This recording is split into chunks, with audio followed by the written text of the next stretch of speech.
I'm your host, Mike Bobek, and today we've got a really interesting conversation set up where we're going to be talking about workforce change and more importantly, what we as leaders can be doing with our organizations to manage continuous cycles of change. I'm here today joined by Jason Averbook, who is senior partner at Mercer. Jason was also co-founder and CEO at LeapGen, which joined Mercer back in 2023. He is a thought leader on all topics spanning workforce transformation, future of work, organizational change. Just thrilled to have you here today, Jason. Thanks for joining us. Mike, so good to be here. And wow, what a great attendance we have, and what a great topic.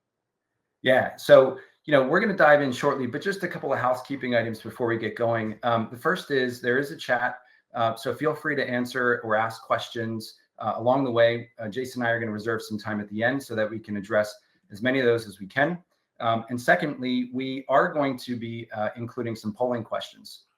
So shortly, you'll see the first one. When you get a chance, please respond to that. The first one, is really around what have the primary reasons been that organizational transformations within your company have fallen short in the past.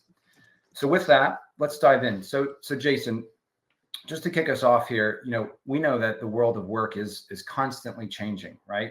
And at the ground level, particularly with the white collar workforce, we think about actually operating two jobs almost. We work in a company, right? We work on a company, right? So in the company, we're actually expected to deliver operational outcomes, and on the company, we're constantly working on, evolving the business. And there's all these stats out there that talk about, failures of transformation.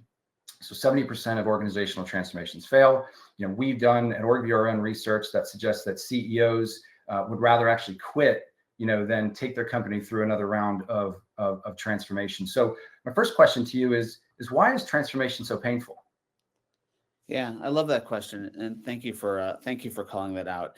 The first thing that I like to talk about when I think about this topic is that every organization is constantly going through transformation. Transformation is not a project. Okay, it's a program. So I love when people will come up to me on an airplane or come up to me after a speech and say, "Hey, we're just about to start our HR transformation or just to start our business transformation." And I'll be like, "What have you been doing?" Like, "Well, we haven't been doing transformation." I'm like, "Well, you're probably way behind in that case." So the first thing that we find is that organizations struggle with that. I'd love your guys' thoughts in the chat as we're going along. We'll make sure we look at them. But the first thing is that transformation is always on. It's an infinity loop. It starts with a strategy. We move into the deployment of that strategy, and then we focus on the betterment of that strategy. But in a lot of executives' minds, it's a project. Yeah. And that's the first area that we see a huge problem with or a struggle with. The second area we see organizations struggle with, and as someone who's been involved in over 1,000 of these in his life, it deals with the C word. Do you know the C word? Uh-oh. Come on, don't quiz me on live air, Jason. I bet people are going to get it in the chat. But Mandy, got it. Nikita, got it. It's change. Yeah. Because what we're doing is in any form of transformation, trans means radical change. By its nature, trans means radical change. And humans, by their nature, struggle with change. Now, some of us, like myself and probably you, are change junkies where we're like, "Hey, cool, let's have another change." But changing a barge into a speedboat, or changing an airplane, into a paper airplane, that's hard. Yeah. It's hard. And oftentimes we're left with scars. Yeah.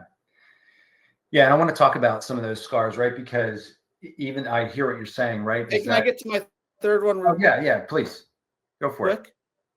Otherwise, I'll never get back to it. The third one is that we so often start with technology.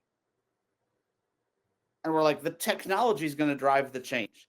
Technology is stupid, and that's nothing against technology vendors. But technology is there to take your strategy and bring it to life. Take your strategy and amplify it. But people say the transformation is technology. And that's cool. And it should be. But at the same time, if all we do if all we do is think about this concept of the tool set, then we're in trouble. So when we think about transformation, it's a balance. It's a very, very, very intentional balance of mindset, skill set, and tool set. Mindset, skill set, and tool set. And if those aren't in balance based on what we're trying to do, that's where it goes off the tracks. So it's not a surprise that 70% of these fail based on what we've seen. And what I hope we talk about for the rest of the time here is how do we make sure they don't?